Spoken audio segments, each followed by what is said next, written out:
What up, girl? Hi, how are you? I'm good. What is your name?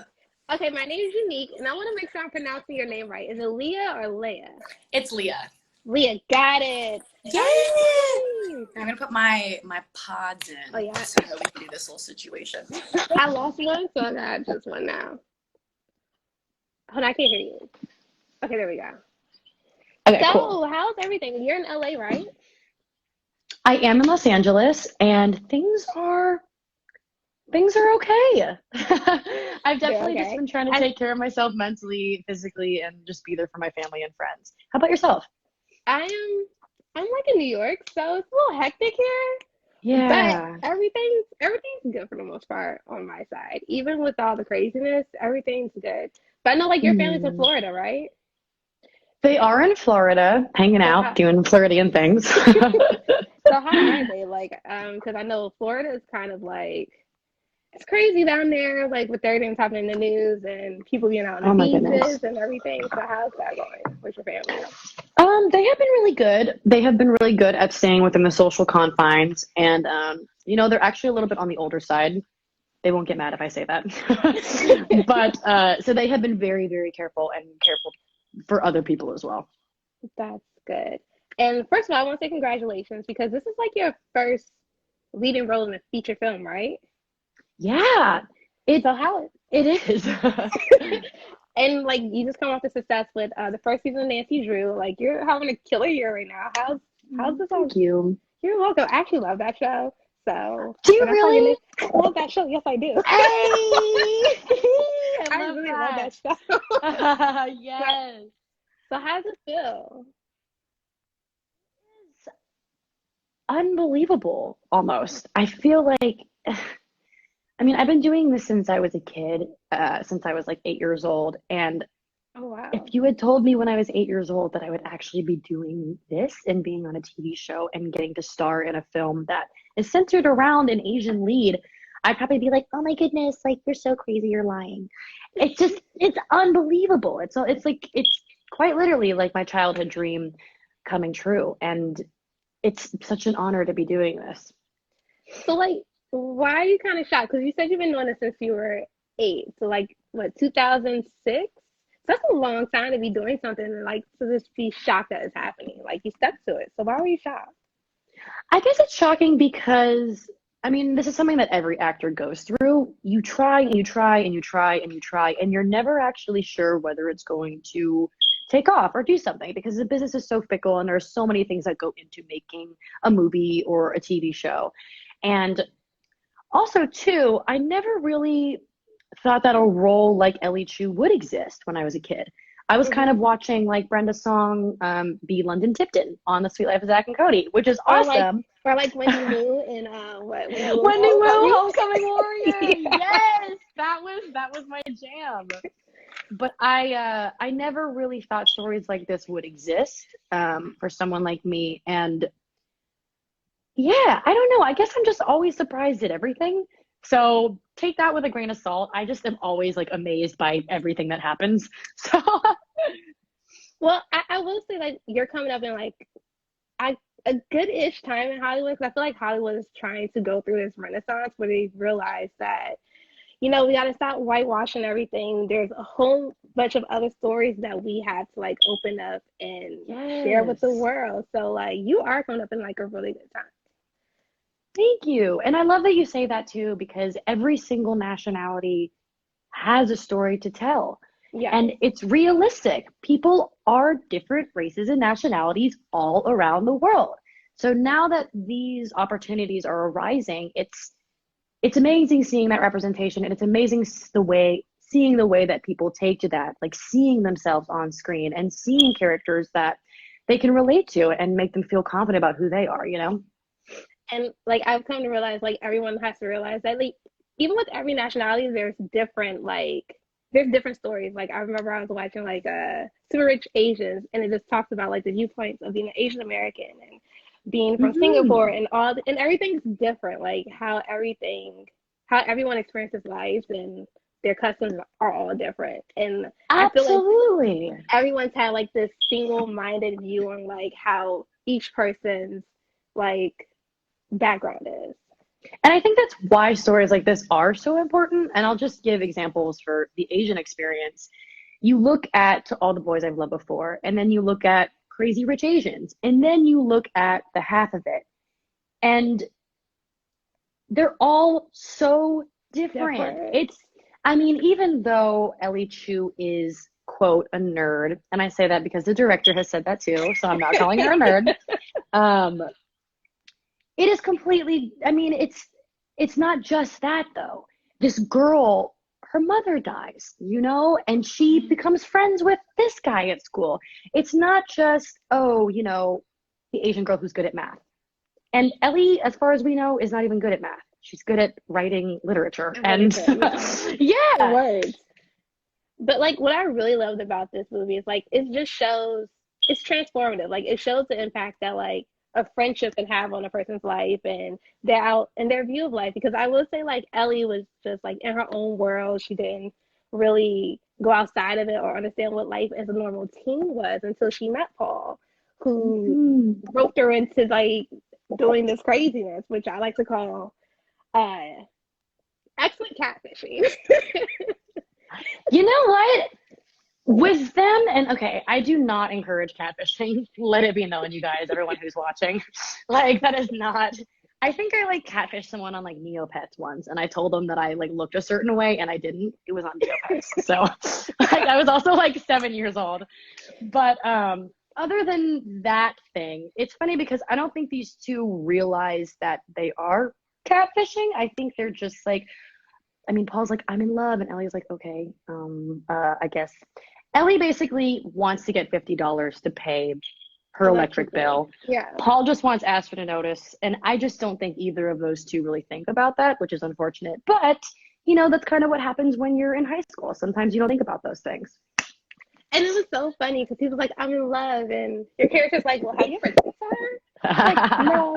So I'm in love. Like, I feel like that's like a real emotion that like teenagers go through. Like, oh my God, I'm in love with this person. But like, what do you love about them? Like, you know nothing about them. Yeah, it was funny because I heard Alice talking about these two characters yesterday, and she called them ding-dongs. Like watching these two ding-dongs try to like figure out love and navigate when they don't know anything about this.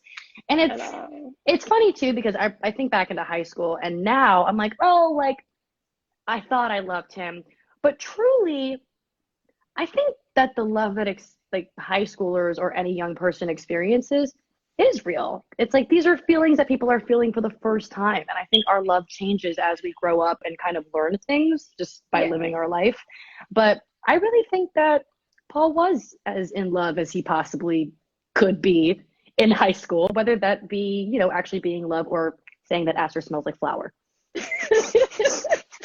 And I love how it displays like how certain feelings are transformative and like how they're built and just like trying to navigate those different type of feelings as a teenager, because when you're that age you really don't know how to navigate this foreign territory because you're used to everything being black and white, and now you're just like, wait, this is yellow, what is this?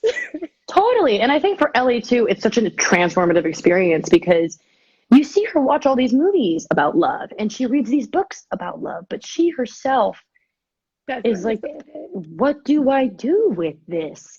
And I feel like that speaks to kind of what we experience outside of the movie. I have grown up watching like The Notebook. Did my life end up the way The Notebook did? No. It did. We watch love and we read love and then we experience love, and because we're all such different human beings, it's like, oh, I thought it was going to be something and now it's something else, but it turns into something that is so uniquely that person's that is experiencing it. And so I saw that like you tried out for The Voice, and in this movie you got to like sing. First of all, what made you try out for The Voice? Well, I have been a singer and I've loved music since I was really, really young. I'd say, sorry, there's a fly in here. Since I was like 8 years old. And I just, you know, The Voice wasn't something I had even planned. My mom was just like, hey, like, you know that show that we really enjoy watching? Mm-hmm. It's in town. Do you want to go ahead and audition for that? And I had no clue that they would actually choose me. But when they did, it was like, whoa, like this is insane. And in the movie, so that song Halfway was actually pre-recorded and written by Joe Pernice and then performed by Brandy Edis before I even hopped on board. So while I did not actually, that was not my voice, it was still really cool playing a character that does express herself in a musical and artistic way. Ellie is actually much better than I am at playing guitar. I had to take guitar lessons to learn how to properly finger pick, because I can just kind of like strum Fake it. around. Yeah, I can fake it. Also, I saw that you have a love of photography. How does that come about? Girl, yeah, I was researching you. Girl. So I have loved photography since high school. The only thing is I never really had the time to get to know the ins and outs of photography or what ISO or what aperture was. So I was kind of like experimenting with photography in high school, and what made me love it the most was taking pictures of people and getting them to see themselves in a way that they had never seen themselves before. And I always found that really interesting. You can tell so much about a person through a photo, so much so that they might not even realize how beautiful they look or how emotional they look. And it wasn't until last year that I got into film photography, and my friend Noah actually helped me get into that, and he's been very patient with me. Film is not easy, my friends. At all.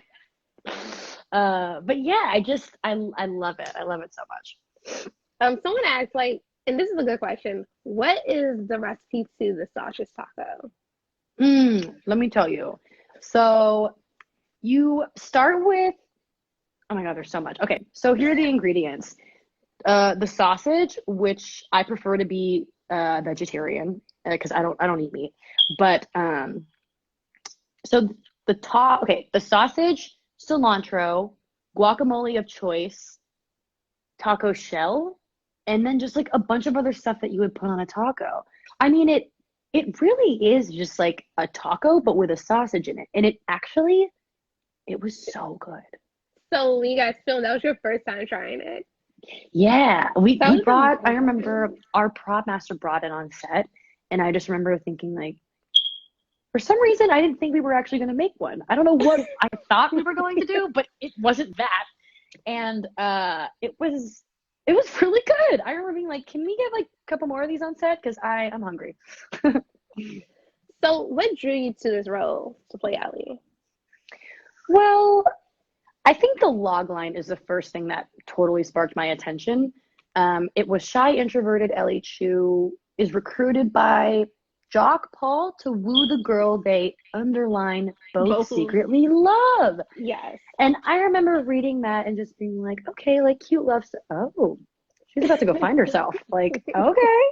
And so I was hanging on to every page of that script like it was like a dessert or something, because Alice Wu just painted this world of Squamish in such a way that was so vivid for me. And Ellie, it was the first time I had seen a character be the main character, not only be Asian, but also kind of be this unconventional hero, but still the hero. She's this hero who is the main center of her life, who wants so badly to not be the center of attention. And she just has so many endearing qualities that a lot of people in the movie don't see that she engages in her private life. She is so internally rich with music, literature, love. I mean, the way that she takes care of her family and has that responsibility. In ways, she kind of reminded me of my little sister, who is a bit more shy and introverted. And it's interesting because I, as Leah, I'm a bit more out there. I love talking to people. And in ways, I feel like I'm sometimes like Trig, who's like, woohoo! Like, but in quiet and in my more low-key times, I'm very, very much so like Ellie, with a slower paced way of approaching things and very, very observant. So Alice was actually able to help me find the similarities between Ellie, and she got to know me before we even talked about Ellie, which I thought was really interesting. Okay, so I know one of the things that like I really found interesting that I feel like happens a lot, just in real life when people immigrate to America, like they talk about Ellie's father who had a PhD in engineering, but he could not get a PhD level job because Yeah. because he only spoke Chinese, and apparently speaking English outweighs the PhD. And I thought that was like a very interesting take because there's a lot of people that are experiencing that. Like they're probably doctors and lawyers where they come from, but when they come here, it doesn't like translate. And Yeah, that yeah. is, I'm so glad you love that part. Because that is one of the, I mean, that was actually my audition scene. And Okay. I remember just reading that scene and like crying because even though I did not come from, sorry, my hair's like everywhere. Even though I did not come from a Chinese immigrant family, um, I was actually adopted from Shanghai and my parents are Caucasian. I definitely understood that pain of seeing such brilliance in your parents and just, I guess, people in general, but understanding that the way that the system works doesn't allow people who can't see, I mean, it doesn't allow that person who is on the outside to fully explore and express who they are because people can't see beyond the outside. And his language barrier, that is something that a lot of people deal with in America. And it's really sad because a lot of people don't get to explore those things. I mean, her dad was like pretty much like a rock star back in Yeah. China. And it's just interesting seeing the cultural differences and what passes and what doesn't, because you see Astor Flores' family, who is of color and race, not of race, but of color, and they do pass. So it's also interesting seeing the different levels of that too, seeing Astor's family be a bit more rich and more presentable and pass. And then you see Ellie's family, who is a bit more withdrawn and they don't pass. So that's, I hope viewers kind of meditate on that as well. And honestly, this is like, I honestly, before going into it, I was kind of expecting like the cliche rom-com, like you could kind of predict what was happening. And I love like this was like so realistic that when I got to the end of it, I was just like, huh, I didn't like expect it to end that way. Like it's super realistic. I love that.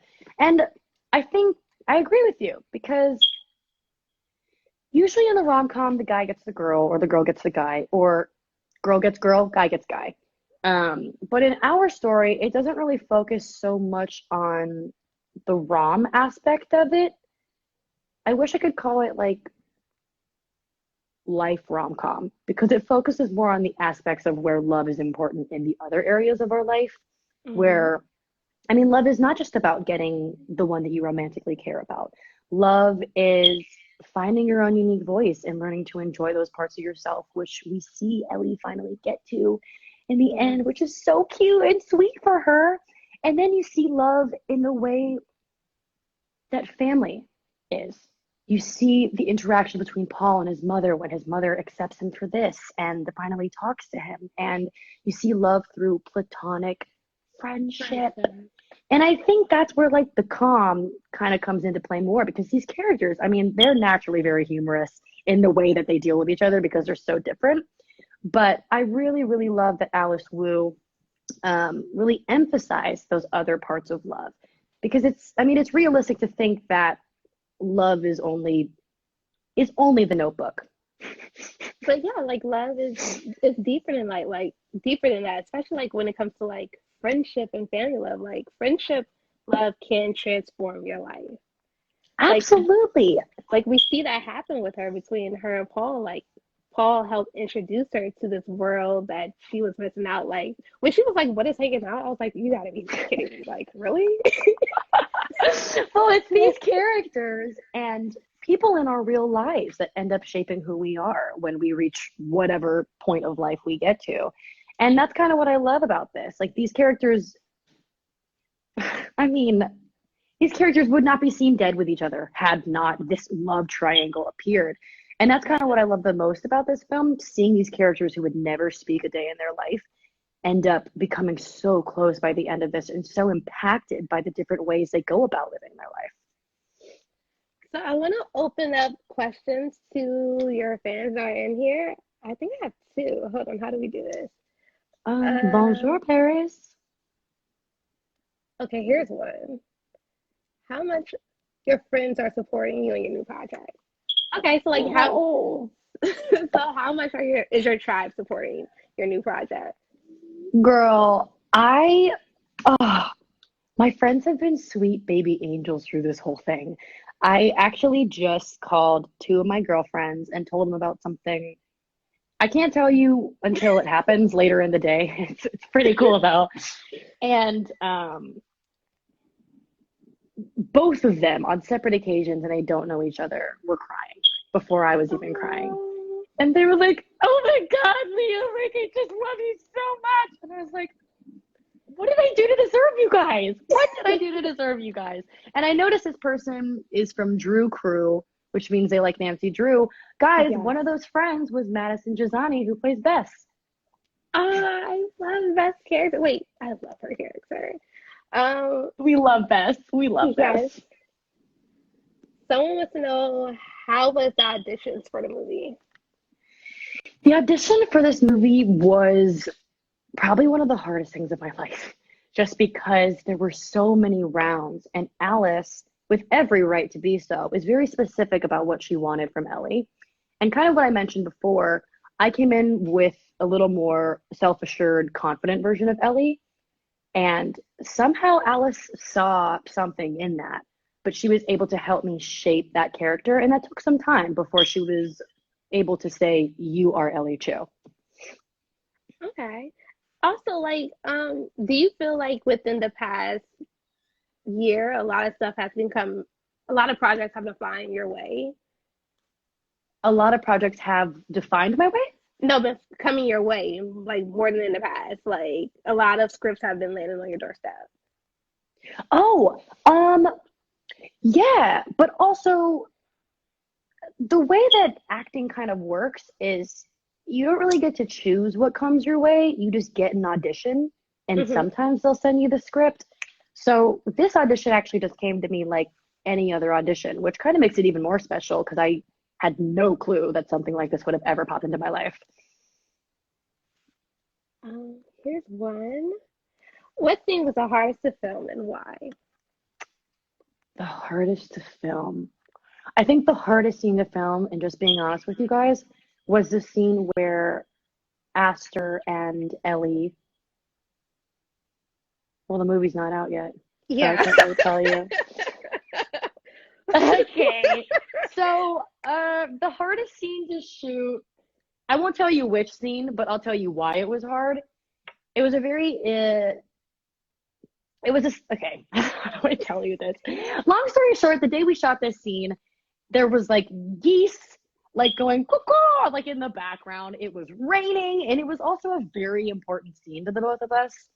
And I just remember thinking like, why on this days? Like, why of all days do the geese have to be squawking in the background and people are walking over here and it's raining? And oh my God. But Alice really helped us through it. And I wish I could tell you guys what it is, but you're just going to have to watch the film. And figure out what part she's talking about. Actually, yeah, this is called I Spy. I Spy which scene might have been the most difficult for these two to shoot. So, what was the most challenging part about playing Ellie? This is from Brandon Yates. Hey, Brandon Yates. Why does that name sound so familiar? Hey, Brandon Yates. I think I might know you. The most challenging part about playing Ellie was being able to make sure that me as Leah could kind of stay in this quiet, contemplative space. There were a lot of times on set where, I mean, I was just trying to talk to everybody. I love people and I love talking and just gab, gab, gab, gab, gab. And there were a lot of times where Alice had to pull me aside and be like, okay, we need to center ourselves and find that place of Ellie, who is not like that. She is not very aware. She doesn't hold eye contact with people. She doesn't talk to people. And I found that very difficult for me just because it always put me in this really, really vulnerable place. I felt very cushy, very like soft and cushy during this whole film, which was actually really cool. But I found that being vulnerable and just in that state of not having to externally express was a bit harder for me. And I'm gonna take one more from everyone. Okay. do you have any funny stories from set? Funny stories from set. Y'all, I got so many funny stories from set. Yeah, so the scene which you guys see in the trailer, so I'm not spoiling anything, where Paul pulls Ellie off of the bike. I am not a good bike rider. I was gonna ask you about that because as you were riding the bike throughout the movie, I was like, she knows how to ride a bike because it's like Girl, the whole time I'm like, oh, this is the bike. I'm like, oh, like trying so hard to look like a pro on this bike. And that bike was actually very easy to ride on flat ground, but I guess Squamish is just filled with impossible hills. And that scene where I had to like kind of get away from Daniel's character, I can't even tell you guys how many times I fell in a ditch and it was like 90 degrees outside and I just hear Daniel behind me going like, oh, I have roommates, so they're like making noises. Daniel being like, you got this, Leah, it's gonna be okay. As I'm like literally like crying like in the ditch and Alice is like running over to me like, it's gonna be okay, like you're fine. And I'm like, I'm not fine, but okay, I'll be fine. Like so it's funny that you picked up on that. yes, because like the only reason I picked up on that because I was like, it took me forever to learn how to ride a bike because I wasn't great at learning how to ride a bike when I was younger. I remember I fell one time and I just started crying, and then like these other kids were like, "Why are you crying?" I was like, "Oh my god, I can't be embarrassed. Let me learn how to ride this bike real quick." Because it's not easy. It's not. I remember this girl, Brandy, who was my neighbor, taught me how to ride a bike. And she didn't have to. Brandy was very generous that day. It was very nice. She let me use her bike. She let me fall on her bike as well. And I honestly don't think we've hung out since she taught me how to ride a bike. Sometimes it works like that. My bad. So Brandy, but- if you're out there, shout out. But I wanted to speak on like this. I think it was like the season finale of Nancy Drew when your character just opened up about like how her definition of love and how she learned it the wrong way and how it's so difficult for her to like be vulnerable with other people. I thought that was a very powerful scene. And I want to know like how challenging was it to film that, to convey those emotions? Thank you for saying that. That is one of the most pivotal scenes in, honestly, my career and just in George's life in general. And I hold that story very, very close to me because, I mean, we just went through the Me Too situation with everything coming out like that. And, you know, a lot of times in TV, things like that aren't talked about. You don't really get to see the redemption of certain characters. You don't get to see this. And that's why this was so important, because George having to go through what she did with Ryan, that should never be swept under the rug. And for George to kind of be able to verbalize that and also have people at home get to see that that is something that you can do and it is okay to like speak your truth.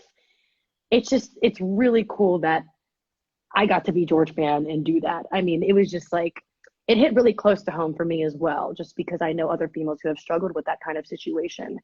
And, you know, if anyone out there has watched that, I hope you guys enjoyed it and, you know, feel seen, you know? I love it because, like, at the end, you can see how, like, she's now on the path of self-healing and she's trying to, like, fight through, like, all these toxic traits that she picked up because of Ryan. Like, so I really like that. Absolutely. And, you know, one thing I loved about George Fan in that situation, as much as this terrible, tragic thing happened to her, she was able to say, I am George freaking Fan, and you're not going to take a piece of, like, my life. Absolutely not. And me as Leah, I'm like, yes, George, even though I am George. Yes, George, take your life back. Take back the night, because that is what she deserves. So, is there anything you're working on now that you can talk to us about? Well, I know we're in quarantine, but is there anything you were working on before quarantine that you can talk to us about? Unfortunately, I am not working on anything. But I will say to you guys, just tune into my page every once in a while. I'm doing music lives and doing like just rando concerts for people. And yeah, right now I'm just trying to stay safe and be there for my loved ones. And what are some things you're doing to keep yourself sane? Because I know like a lot of people aren't used to being confined to like one place and being told to like stay inside. Like we're legit all just on punishment. So how are you getting through this? Well, there's good days and there are bad days. And I think it would be unrealistic to expect this whole situation to be bad or to be just good. And I've really been working on being gentle with myself when the days do get rough. There's a lot of pressure that everyone's having to deal with right now. There's a long, long, long list. And first of all, if anyone's watching from this, I just want to say thank you to the people out there still working and providing a life for us. Without you, there is no me or you or whoever is watching. So thank you. But I've really tried to stay in contact with my loved ones and just be there for them as much as possible. I find that whenever I am sad or not feeling good, just getting out of self and reaching out and supporting others really, really just helps me stay connected. And it also helps the person on the other end of the line stay connected. And I just want to tell people out there, like, take it easy on yourself. Like, you don't have to be baking billions of cakes and starting your own book group. If it literally is just you waking up in the morning and brushing your hair and making you coffee, that is enough. Take it easy on yourselves. And I hope that people can, find that love for themselves during this. Someone said, please keep posting stories of you singing. I think that's. Oh, okay, Susan. I will. Well, I want to thank you for talking to us today.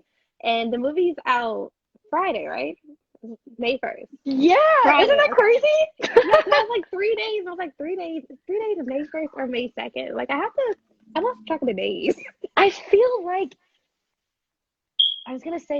April started forever ago, but then I thought it was May already. That's like the prime example of like Yes. how my sense of time, it's just been like one long day. Yes. Oh my gosh. One long day. So May, just letting you guys all know, I'll be your personal calendar, is coming up on Friday. And Today's Wednesday. If you didn't know the today day is Wednesday. Yes. So good. Well, is there any last words you want to say before we go? I just want to say thank you guys, and I love each and every one of you, and just thank you. Okay. Thank you, and have a good day. Well, day, because it's like 3 o'clock there. So have a good rest of your day. Thank you, and you as well. It was so cool to talk to you. You This was really too. fun. Thank you. Bye. Bye.